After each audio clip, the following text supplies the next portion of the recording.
Everybody knows John Wayne Gacy, Ted Bundy, Jeffrey Dahmer. But what about the other guys? The lesser known, that are just as evil. Come along and explore them and learn some hard lessons with me, Brett, and my co-host and beautiful wife, Deanna. Each week, we will be exploring the dark minds of these people, also paranormal, conspiracy theory, and some cryptids. We hope you have as much fun with this as we do.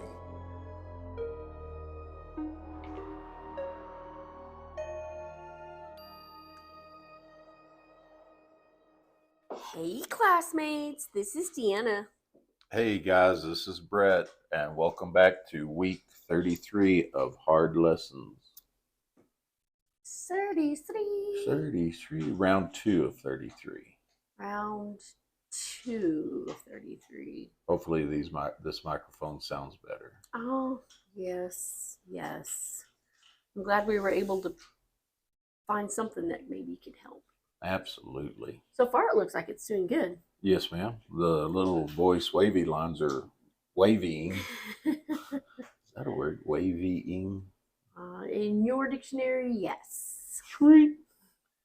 So, Teach, how was your week? First official week of summer. I feel like I'm behind. Like I haven't done everything that I'm supposed to get done within a time period. So that's what your brain gets used to, is like you have 5 days to get everything you need done for whatever lesson it is you have going on for the week. Oh. And so you have like steps. Like on Monday you start with this lesson and then you build on it till Friday. Well, when I'm off work, I still think I have to I've got to get this thing done so I can get this thing done, and then, or it's the paperwork. I still got to remember to do this paperwork, and I got to do this, and I got to arrange it this way. And so I don't know about anybody else, but that's the first week of being off is very weird. Yeah. So I'm like, have you not noticed that it's like, I've got to get this done. I have all these plans. I have this list, and nothing really gets done. And it's week 1. And, it's just crazy. Deep breath. Yes. But, we still have time limits, and, I hear you. It's just crazy. It is just crazy. Well, are you ready for this week's The More You Know? Yes. I am. All right. Ready for this.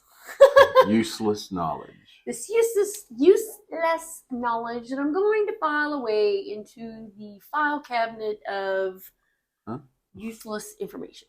There you go. Bada bing. That I'll never need. Well, today's The More You Know comes from the world of aviation. Yes, this is even more or less than I need to know. Orville and Wilbur, otherwise known as the Wright brothers. The Wright brothers. Pardon me. Everybody knows they were the first to fly. Plane took off from Kitty Hawk, North Carolina on December 17th, 1903. But did you know? No, I did not. That they only flew together one time. How come? Because to honor a pledge they made to their dad that they would always fly separately in case something happened to the plane, one brother would still be alive. Oh, I had no idea. That is The More You Know. So I'm kind of glad nothing happened that first flight. Exactly. Kind of like, we should have listened. But that one's a good one. That's like that's not one of them useless pieces of information. Also, oh gosh, maybe this one is on the Wright brothers. Okay, no. they were never married. Neither one of them ever got married. Why? Well, I didn't go that deep into Huh. it. Maybe they were married to their inventions.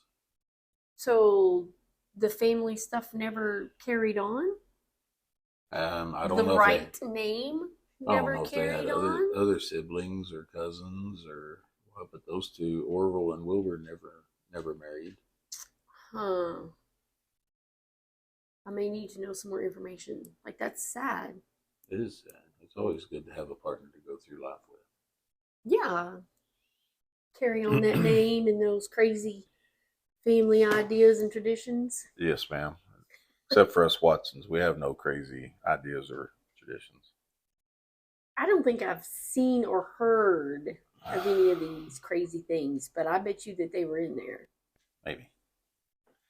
All right. Every family has somebody that is different. We're perfect. Just ask me and I'll tell you. And there's silence. Yes, ma'am. So you ready to get started? Well, I'm going to pause for a second. Okay.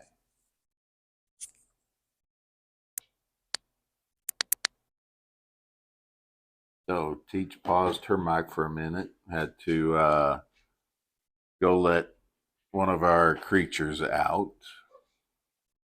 So she'll be right back. And of course, he's not going. So who knows what's up with him? Teach is coming back. And here she is. Howdy. Howdy. All right.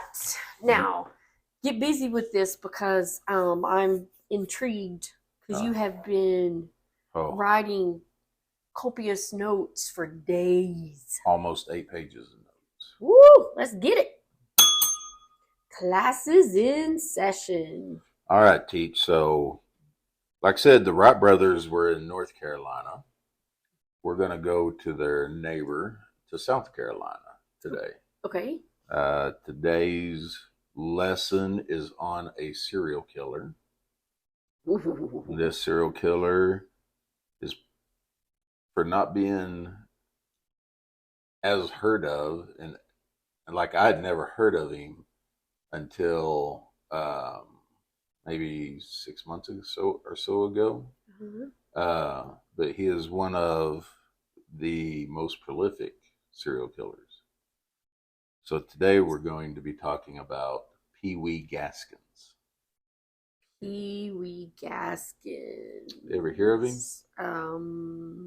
No. Well, let me teach you a thing or two. Ugh. Wee Gaskins was born in Florence County, South Carolina on March 13th, 1933. And he passed away in Columbia, South Carolina on September 6th, 1991. He was the youngest of 6 kids. Mom is identified as Eula Parrott. Eulea. Eulie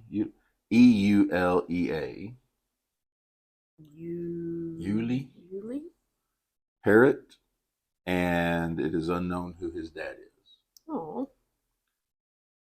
He was given the nickname Pee Wee because of his small size. As an adult, he stretched out to a 5'4" frame, so just a little bit taller than you.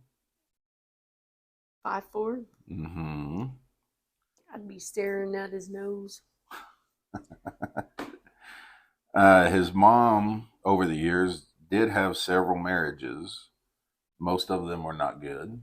One stepdad would beat Pee Wee and his siblings on a daily basis, and he would call it practice. That's not a man. That's No. not a father. It is not. That's a bully. It is. At school, Pee Wee was picked on and harassed also because of his small size. And so he was getting it at home and he was getting it at school. Now, I'm not making any excuses for Pee Wee because lots of people go through stuff like this, you know, and they rise above. Exactly. But at the age of 11, he had had enough of it, and so he dropped out of school. and he went to work on cars at a local garage. And from everything I've heard, read, seen, listened to, he was pretty good at working on cars. So he was a good mechanic. Mm-hmm. Or about 15-year-old, best one on in the garage. Oh, he's 11. He's 11, yeah. Yeah, but he didn't start out being the best. Oh yeah. But anyway, you got to work up to it. I guess. So he was. What year was he? He was 11. He was 11, so it would have been 1944. Hmm. And around the same time, he met two boys that had also dropped out of school around the same age as he. And they're identified only as Danny and Marsh. Danny and Marsh. So these three started hanging out together. Best buds. Best buds. They called themselves the Troubled Trio. Well, I could see that. And, things are going to go up from here. He's got these two friends now. They're not picking on him. They're not making fun of him. Life is going to be good, right? Absolutely. If that was the case, we could just shut the podcast off now and say, see y'all next week. Exactly. That's why I'm like, yeah, but it isn't all peaches and cream, though. They started burglarizing homes. Oh my gosh, these are not the best of friends. These are not best influences, maybe. At 11, they started picking up prostitutes. Whoa. And it's getting dark really quick. They started raping younger boys. Wow. And that went sideways. Like, I was not expecting that at all. Yeah. And they would we're not laughing at that, by the way. It's something else. Yeah. Teach has some kind of minty thing on her arm, and it's like very powerful, and she was waving it right in front of my nose. I like it. They would threaten these boys so that they would not go to the cops. Okay, so at 11 years old, these three 11-year-olds was doing all this. Well, they probably are older than that, but it really doesn't matter. So they were kidnapping and raping younger boys, younger ones than them. Well, I guess, bullies are going to bully. Right. And apparently that's the only way they knew how to bully. Right. Hurt people hurt people. Yeah, but where in the world did they get that idea to do that? They had to learn it somewhere. Were they getting molested at home? That's what I was going with, was like, they had to figure out this some way. Yes, ma'am. Sorry about that. The trio broke up finally. Didn't say what year, and it's going to get even more sideways. You remember Marsh, one of the Troubled Trios? Uh-huh. They were broke up when they were caught raping his little sister. Wow. Yeah. What happened to this Marsh boy? Well, as punishment, the girl's parents beat all the boys till they bled. That's the punishment? Danny and Marsh shortly after left the area, so there's nothing else known. I don't know if they went to some reform school, if they went to what they were just gone. So beating them was the answer. The answer. Yeah. So that just upsets me. Mm-hmm. Because it's like, why didn't they turn them into the cops? It would have saved a lot of issues. That's ridiculous. So what did Pee Wee do? Did he see the error of his ways and of course not. Start flying the straight and narrow? No. He continued burglarizing homes on his own, making it a one-man show. In 1946, so... within 2 flipping years. He's now 15. No, 13. Holy 2 years. Cow. 1946, a girl that he knew that he used to go to school with came home one day and caught him burglarizing her and her family's home. She attempted to hit Pee Wee with an axe, but she missed, and he was able to get it away from her and hit her with it in the head and arm, and then fled the scene. With an axe. Was it the handle or the axe? It just said with the axe, so I didn't say if it was the sharp end, the blunt end, the handle. He hit her in the head and in the arm, and then he fled the scene. Okay. Luckily, the young lady survived the attack, so that tells me maybe it was with the sharp end. Yeah. Pee Wee was arrested and charged with assault with a deadly weapon and intent to kill. So sorry. But this is a monumental moment for Pee Wee. Ooh, this is like when he gets a taste of it. Well, when he goes to court, this is the first time in his life that he finds out that his name isn't Pee Wee, that that's just a nickname, that his real name is Donald Henry Gaskins. He had never heard of that before. 13 years old. Never heard his real name. Mm-mm. So, like, not even in school they didn't call him the real name. Called him Pee Wee. Huh. That's sad. It is. This is warping him. There's a whole debate about nurture versus nature. And I don't know if he would have been in a kind, loving home, how he would have turned out. Because, like I said, there's been story after story of people that was treated like Pee Wee was treated, and they turned out to be amazing individuals. And there's story after story of people that was given the golden goose at birth, basically. Anything they wanted, anything they needed, a loving, caring family, support, and then they turned up to be monsters. So, who knows how he would have turned out, but give him a chance. If you're told every day of your life you're nothing but crap, you're going to grow up to be nothing but crap. If you have that mindset. True. But if you don't have anybody positive in your life to flip that switch, saying no, don't listen to them. Right. He did not apparently have any of that. Mm-mm. This is just boggling my mind. So at court, he was sent to the South Carolina Industrial School for Boys until he turned 18. Okay. So this is where he turns things around and starts learning to better himself, right? Still, if I could say yes, we would be done with this little narrative, but I don't think so. I think he learned to hone his craft. Almost immediately, he was raped and attacked because of his small size by the other boys. Now that's, oh my gosh. He accepted protection from a boss boy, so one of the older, bigger kids, in exchange for sex. So at least he wasn't getting gang raped anymore. I told you it's going to get dark.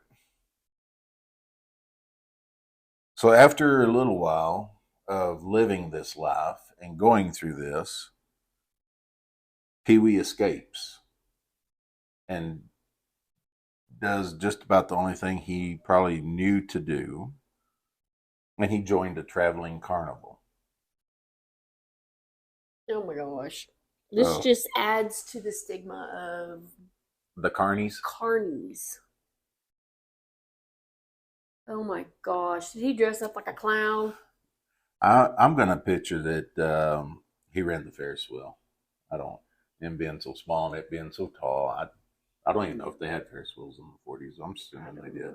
I don't know. I'm just sick to my stomach. So this is when Pee Wee makes a life change.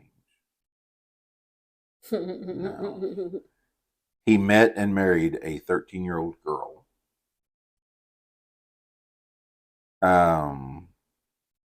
And she convinced him to return to the reform school to finish out his sentence.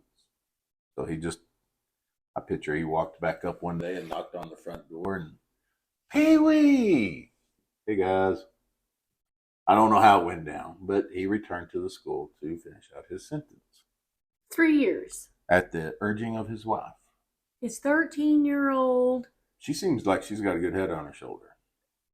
carnival wife. Carnival wife. Okay. So, and at 18, when he was released on his 18th birthday, he found a job working on a tobacco farm. Hey, So this is where Pee-wee turns it around. I don't think so. No? No. Where did his little precious little 13-year-old wife go? She's still with him. Oh, okay. Yeah. Again, almost immediately after accepting this job, he started making extra money. Oh. He would be hired by some of the tobacco farm owners to burn down their barn in insurance scam. Okay. And they would pay him a fee for it. Okay. I was thinking much worse. Yeah, well, it's getting there. Give you a little bit of a breather. A 16-year-old daughter of one of the owners questioned him about it after several of these barns caught on fire, and he was working at the barns. And so they sat down and had a logical talk about it, and Pee-wee confessed and went on to prison. Served some time for arson. No, that's not how it went down. Oh, I'm thinking he killed her, buried in the barn, and burned it down. Pee-wee panicked and split the girl's head open with the hammer that he had in his hand. Well, there you go. I was close. He was close. She did not die. She lived. Holy cow. These are some tough South Carolina women. Whoa. He received a 5-year prison sentence for assault with a deadly weapon and attempted, I wrote down meter, but I'm sure I meant murder. I bet you did. I don't know what attempted METER is, but I don't know. I'm going to go with attempted murder. I'm going to go with that too. It makes more sense. Yeah. Goes with the theme. It goes with the theme. So he gets to prison, becomes a model inmate, is the head chef. Okay. Learns a trade. Okay. That would be great if that happened. You're feeding me full of BS here, man. Quit. I keep having hope for this man, for this boy. So in prison, he commits his first murder. Oh my gosh. And he did this in an attempt to become a power man. So what's a power man, you might say? The most brutal and feared of inmates. He wanted to be the boss man. He wanted to be the guy. So in order to do that, you have to kill somebody? Did he try to kill the boss man? I don't know. It didn't say who he killed, but he did kill somebody. He was found guilty and sentenced to I'm so sorry, 6 months of solitary confinement. Yes, let's put a deranged person that's already having mental issues in solitary confinement where he can't talk to nobody but himself. Yeah, this seems like it's going to work out great. Oh my gosh. Maybe he can work out his problems and set some goals or something. His plan did work. His goal was achieved of being a power man, and he found life in prison enjoyable. Okay. So in 1955, so he's now 22 years old, still in prison. Remember, years ago, he married a 13-year-old girl. Mm-hmm. In 1955, she filed for divorce. Well, she hasn't seen him but maybe a year. Exactly. And Pee-wee flipped out and escaped prison. He quickly remarried, and that marriage was beautiful. This is exactly what he needed. She understood his psychology, how he was raised, made fun of. No, this marriage lasted 2 weeks, and she was like, "I'm out." I'll see you later. Dude. Deuce, man. Deuces. So, of course, this didn't help out his mental state, his attitude. Well, no. He grew up being bullied and beaten for his size, unloved everywhere he went. Nobody understood him. Poor little Pee-wee. Poor Pee-wee. I mean, and I'm not, that's not sarcastic or anything. I Right. genuinely feel bad for this man. Yeah. Yeah. He was definitely handed a raw deal in life. Oh my gosh. So he becomes involved with another woman, Betty Gates. And after a little while together, she says, "Hey, I need to go to Tennessee to bail my brother out of jail." Huey says, "Okay." So he goes with her. And they get her brother and go back to the hotel room. And Pee-wee says, "Hey, I'm going to go get us some food. I'll be back." And comes back, and I'm not sure what Betty and her brother was doing, but all the article said was he quickly found out that was not her brother. That was her husband. Ah. So I'm just going to let the imagination run on that one. Oh, they were reminiscing. They were having a good time. Reminiscing. Is there like a motel killing happening here? Well, cops were called because the fight did ensue. And quickly they discovered that Pee-wee was an escaped convict. Oh my gosh. So back to jail he goes, to South Carolina, with an extra 9 months added to his sentence. So on August of 1961, his sentence is over. He's released from prison. And finally, things are looking up for Pee-wee. Now, I don't know if that's sarcastic or hopeful, but it didn't happen. Almost immediately started burglarizing homes once again. He didn't know nothing else. He was a good mechanic. He could have got him a job and what kind of experience you got, son? Well, at 11, I was working at the mechanic shop.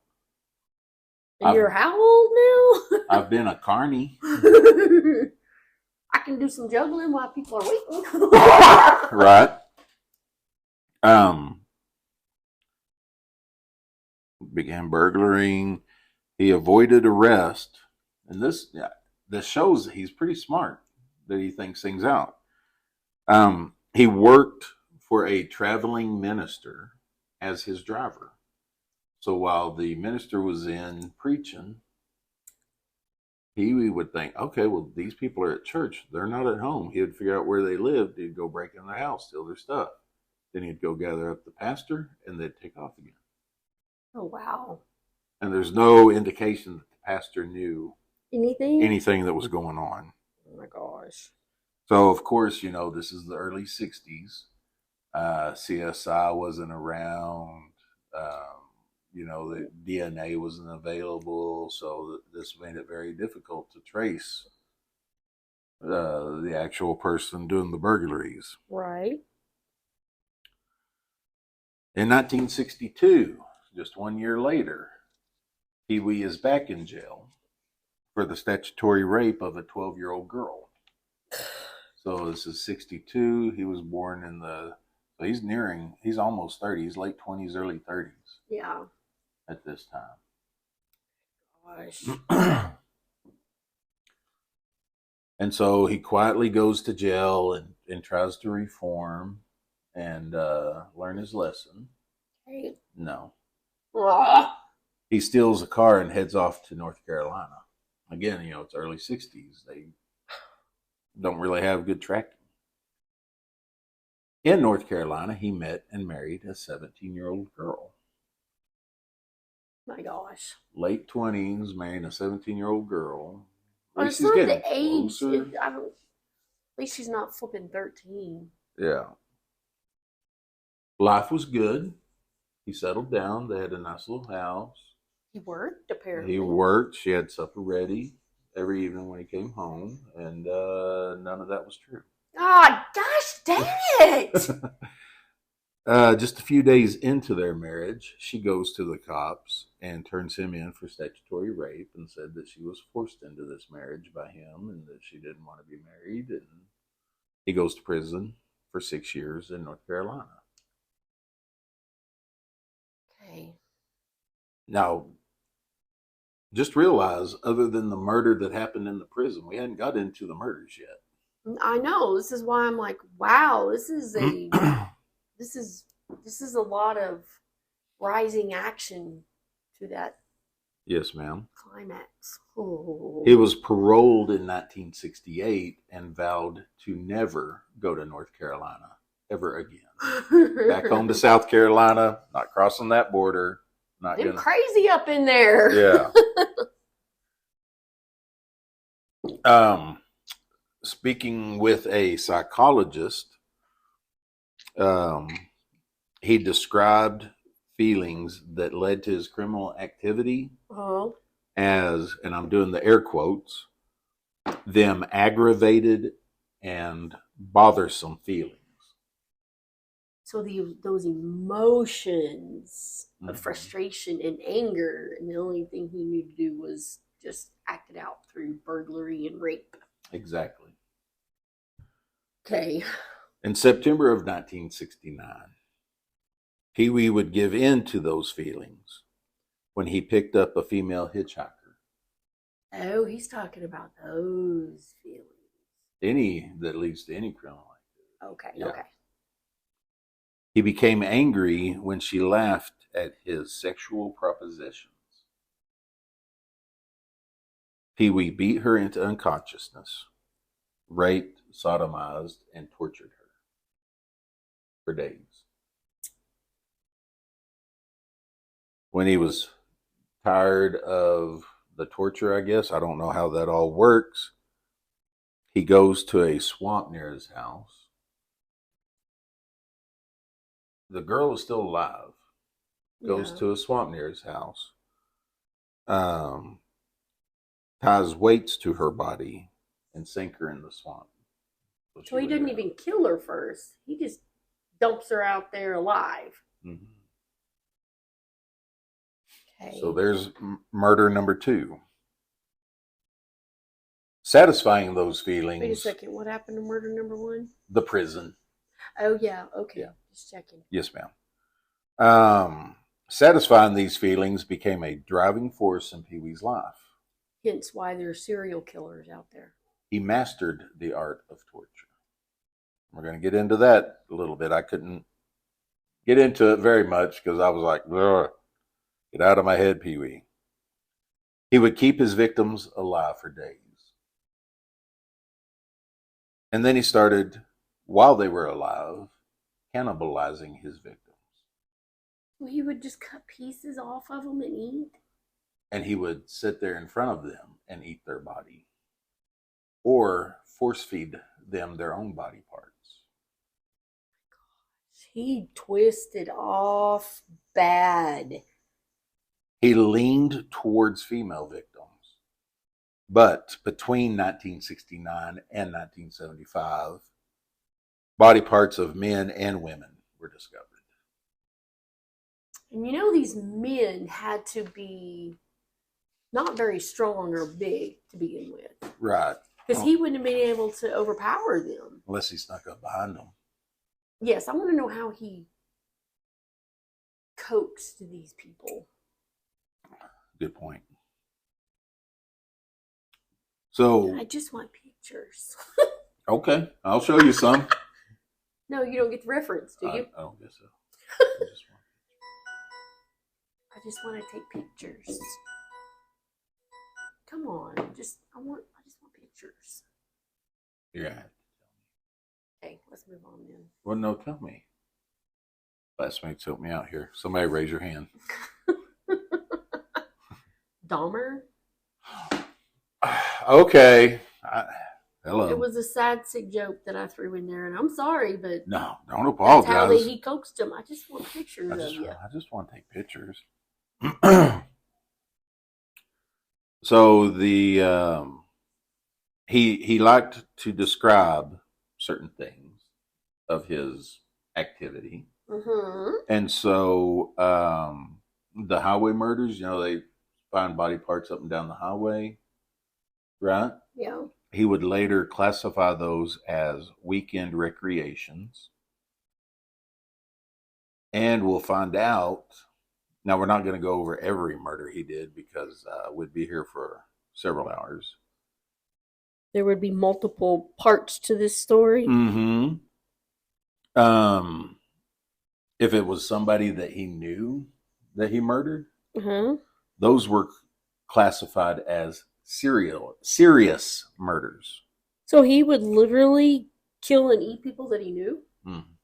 He didn't eat everyone, but that was just part of his torture. Oh. And we're going to get into one of the serious murders real quick. Okay.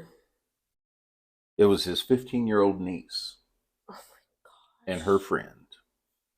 Well, two of them at once. Lured them to an abandoned cabin where he attempted to rape the girls. When that failed, he beat both girls to death and then discarded their bodies. So, most serial killers have one way of killing. Not with Pee Wee. He's already drowned a victim. These he beat to death. Yeah, he's just a what do they call it? Whatever opportunity. Moment, yeah, he's the opportunity killer. Yes, ma'am. Most people avoided Pee Wee. A few of them thought of him as a friend. So I wonder if his demeanor was overall nice. I mean, you could talk to him, but he creeped some people out. Right. He gave the heebie-jeebies to some. One of those that considered him a friend was a lady by the name of Doreen Dempsey. Okay. She was a pregnant mother and also had she was the mother of a 2-year-old girl, and she was pregnant with another baby. And Doreen needed a ride to the next town, to the bus station. She was going to leave to go get help with the pregnancy and all that. Pee Wee offered to give her a ride. He's a friend. I'm going to kill him now myself. Instead of taking her to the bus station, however. I can't. I need to skip over this one.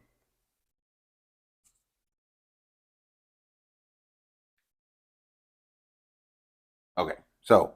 No, just go ahead. Pee Wee took her to a secluded area. He raped and killed Doreen and her 2-year-old daughter. Essentially, he killed 3 because she was pregnant. Yes, ma'am. Pee Wee generally worked alone, but he came upon a group of 3 people that their van had broke down, and Pee Wee stopped to help them. But instead of helping them, he murdered them. And so he needed help getting rid of their bodies. So he calls a man by the name of Walter Neely, who was an ex-con and former cellmate. Now, it sounds like up until this point, Walter really had reformed. And I don't know if he was scared of Pee Wee or what the situation was, but yeah, he helps discard the bodies of these 3 individuals. Neely drove the van back to Pee Wee's shop, where it was fixed, repainted, and sold.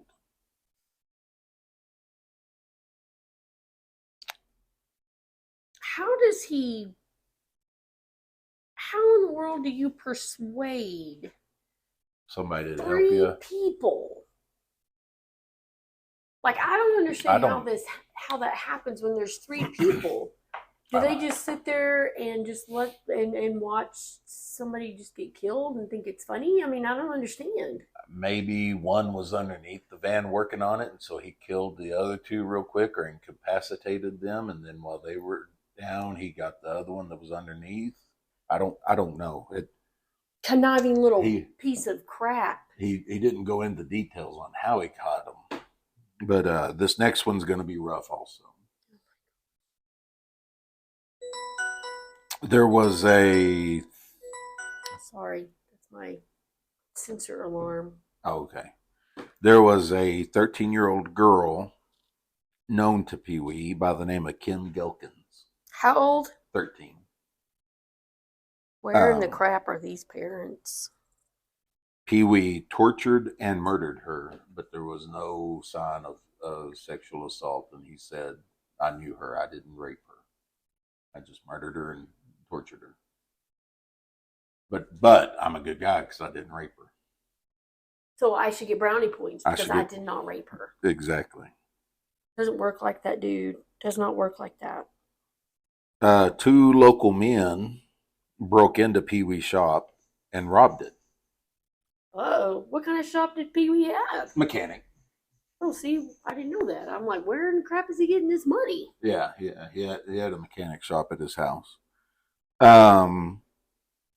So Pee Wee calls the cops, turns them in, and no. No, of course not. I mean, he probably hunted them down and killed them and ate them. Murdered and buried them. Oh, buried them. Yes, ma'am. He got help from his good buddy Walter Neely. Oh, of course. To get these 2 buried. And while they were burying them, or on the way, Pee Wee told Walter, I got something to show you. Oh, my Lord. It was his private cemetery where he had buried his other victims. Oh, my.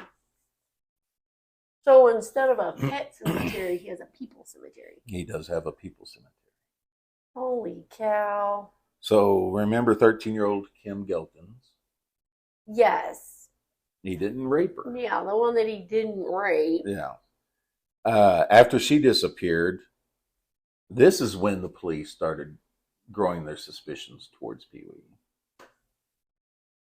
Because they knew that he knew her. Oh, it took her? Yeah. Yeah. Didn't take that pregnant mama and that 2-year-old?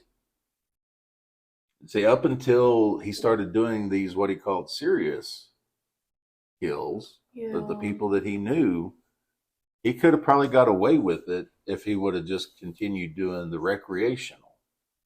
Because here in a little bit, we're almost to the end of this. So here in a little bit, we're going to see that he was a very prolific killer. And he had a high, the number for the recreational kills was way higher than the ones of the serious kills. All I got to say is, Lord have mercy on him. Mm-hmm. Their suspicions were confirmed when they were searching his house and found clothes belonging to Kim Gaskins. Now, did they have a warrant? In the 60s, I don't know that they needed one. I don't know. Was that even a thing in the 60s? Not in the early, I don't think, I know the reading the Miranda warning and all that, that was late 60s, early 70s type of situation. Maybe they needed a search warrant. Maybe they had a search warrant. Maybe they just needed his permission to come in and look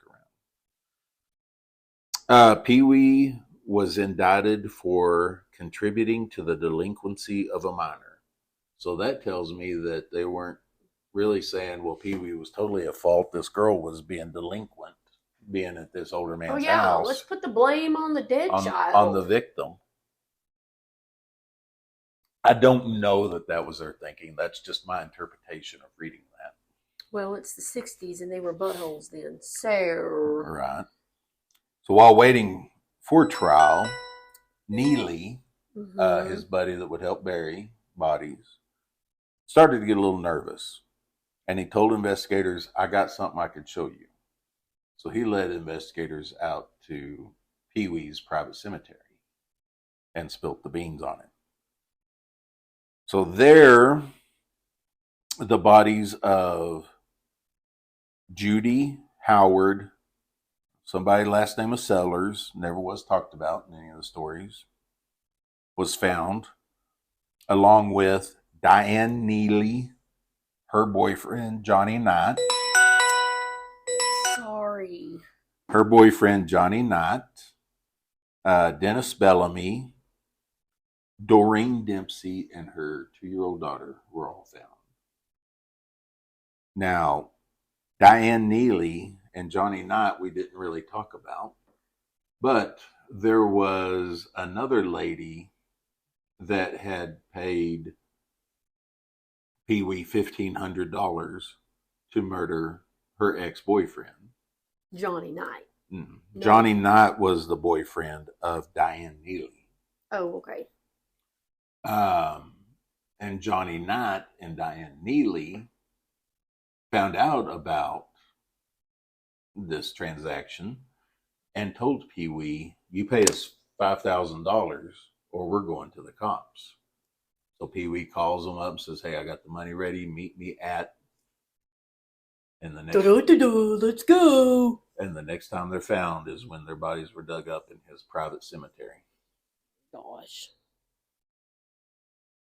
On May 24th, 1976, Gaskins was found guilty in a court of law of the murder of Dennis Bellamy and sentenced to death.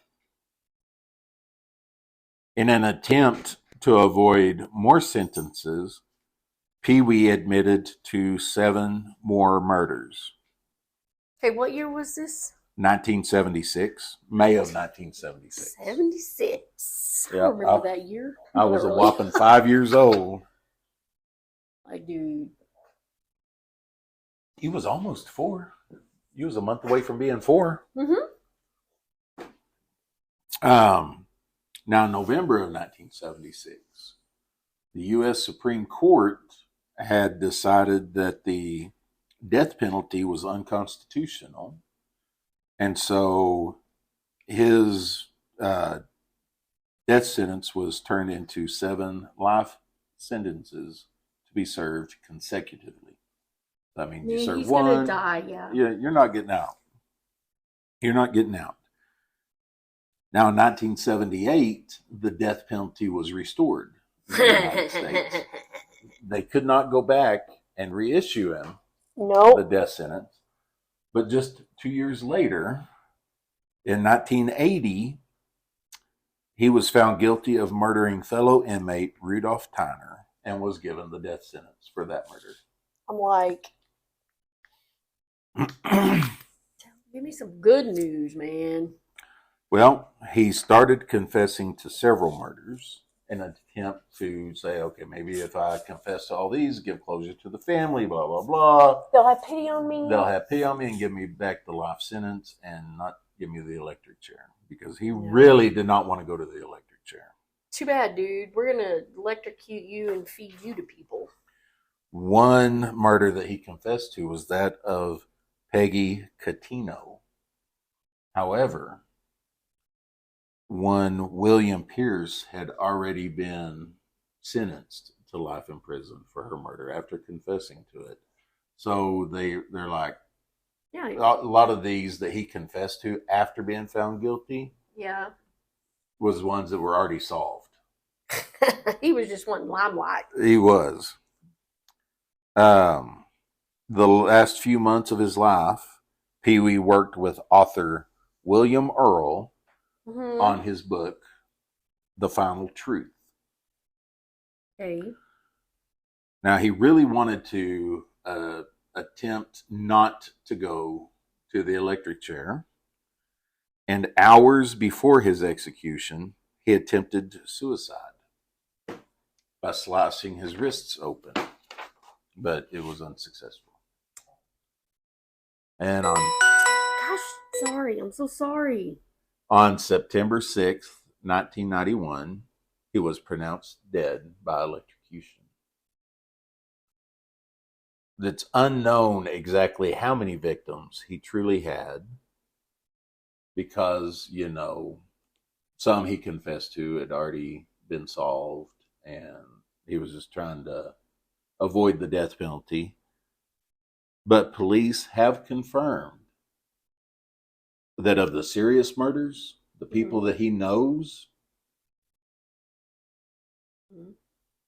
31 confirmed murders. Of the highway kills, or sometimes they're also called coastal kills, because, South Carolina. Yeah. The number is between 80 and 90. So that's why I was saying earlier, if he would have just stuck with those and not the people that he knew. Holy cow. That's crazy. It is crazy. Got a quote here from the warden after he pronounced him dead. Donald Gaskins was a psychopath with no regard to human life. And what happened to Donald Wayne Gaskins? He was probably put in a pauper's field. His daughter had him cremated. I didn't know he had kids. He had one daughter. And with that 13-year-old? No, his second wife. Okay. Daughter had him cremated and scattered his body in that swamp where he murdered his first victim, or his first victim outside of prison. So now I'm curious, is his daughter nutso psychopath? I will look into that. Now, I do have a quote or a story I want to read, because it's crazy the connections that we have and how close we come to knowing a murder. Mm-hmm. Teach and I talked last week about our new friend, Blake, the host of South Carolina Spook Show. I was talking with him, and because he had told me he had a connection, that he didn't know Pee Wee, but he had a connection. And so I'm just going to read this straight from Blake. So my granddad built houses till he was in his 80s. Not sure of the timeline, but he remembers this little squeaky guy coming up on a house they were working on one day, and he was looking for a job. So he gave him a few things to work on around the job site, but he only stuck around for 2 or 3 days. It wasn't until years later that he remembered Pee Wee briefly working for him after he saw that he had been caught. I live in Sumter, which is where Pee Wee would hang out when he wasn't in the Florence area. Pretty wild, but it seems like a lot of the people from that time remember him hanging around the area and driving his infamous hearse. He drove a hearse? He drove a hearse. Well, how fitting. Isn't it, though? So, Blake, thank you for that story, brother. That's crazy. That's, so did any people go missing from that area during that time period? Could have. They didn't have, he had the highway kill, so it could have been some of those bodies that was found just thrown out on the highway. Now I'm curious has Blake done a story on that? Yeah, we'll listen to it here in a little bit. Okay. Alrighty. Yeah. It was one of the first stories that he did, as a matter of fact. Okay. So, my bibliography for this week, very cool website I found called crimemuseum.org. Oh. And just search Donald Pee Wee Gaskins. Allthat'sinteresting.com, how Donald Pee Wee Gaskins terrorized 1970s South Carolina. And findagrave.com, Donald Pee Wee Gaskins. That's where I found the information that his body was cremated, spread in the swamp. Alligator. Yeah. So, Teach, what was my score this week? Definitely an A. Sweet. I'm on a roll now. That's the kind of crime stories I don't like to hear them like this because of this, but the information provided. Yes, ma'am. So, can you just imagine the fear in those people? Could you imagine watching somebody eat your thumb, or forcing you to eat your thumb? Mm-mm. So what am I doing on next week? So next week, it is Unsolved Crime. Unsolved Crime. All right. Well, I've got a case for you. Oh, awesome. Already in mind. I'm excited. Heck yeah. Classmates, we love y'all. Thanks for listening. Y'all can now find us on YouTube. We finally got verified on there. Just search Hard Lessons TCP. It should pull us up. All episodes will be on there from now on. Cool. Not our faces. Just our voices. No, we would have broke the TV. Or YouTube, however it works. One of the things. Yes, yes. All right. Y'all have a great week. Bye. Class is dismissed.